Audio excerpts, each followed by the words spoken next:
Even though DACA only provides temporary protection for those who are eligible, it has been a lifeline to hundreds of thousands of people like myself. I have lived in the U.S. since I was 4 years old.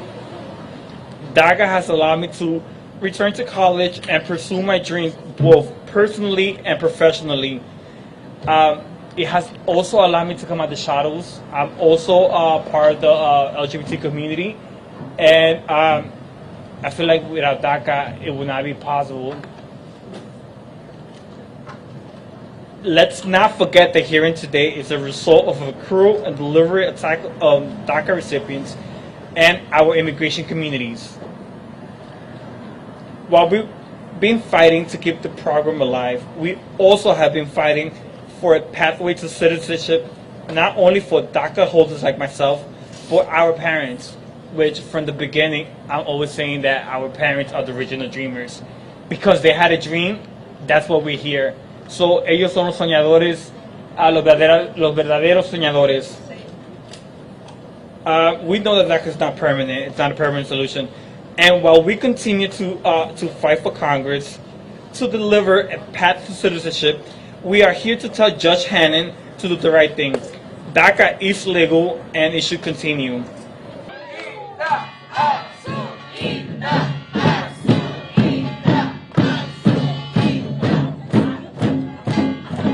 DACA is extremely personal to me. I am in no way exaggerating when I say it's a matter of life and death for many.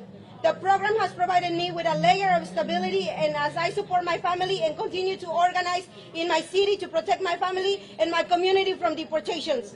Needless to say, Judge Hannon must recognize the thousands of lives that hang in the balance as he processes today's oral arguments. We argued today that DACA is a lawful exercise of the executive discretion over immigration. The executive department, the executive branch of government, is given discretion to make decisions like allowing somebody to have deferred action, like allowing somebody to have work authorization, advanced parole, and all of these other things. Right. It is a legitimate exercise of governmental authority. I come to you as a dreamer, as a DACA recipient. Been here for way more than I should mention in public. We've been here for more than 30 years. I am also the son of a U.S.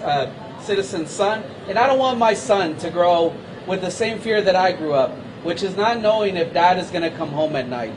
And so I'm fighting for him, but I'm also fighting. Many people have asked us, so when are you guys going to be here? So when are you going to give up the fight? And the answer is not just when we get a permanent path for DACA recipients, but when we get a path for all of our community, all of our extended family, and everybody who has given the United States their sweat, blood, and tears, and unfortunately are still not recognized. So we're here not only today for DACA recipients, but for every single person that deserves a path, a dignity, and a path to the American dream. So today marks just one step. But we will be here, we will be at the Fifth Circuit, we will be at the Supreme Court, and we will be there after to fight the next battle that our community has to fight, because it's not just about DACA.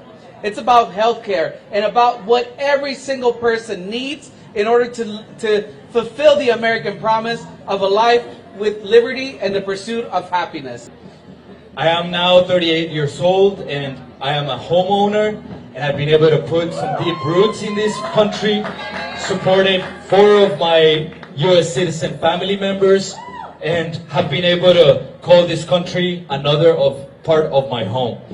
So today, as we fight for democracy, we've heard some beautiful arguments by the MalDev team, who said that DACA is legal and DACA is here to stay. DACA is here to stay.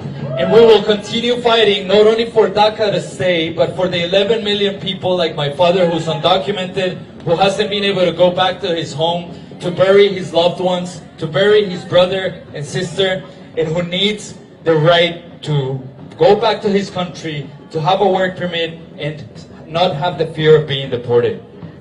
So as we continue fighting for the 800,000 DACA recipients, we are committed to fighting for the 11 million, to make sure that we tell those politicians in both aisles that are playing with our lives, that's supposed to use dignity as a way of getting political bonus points with their acts, that don't have any sort of dignity, but rather more money for funds in the border, more money for interior enforcement.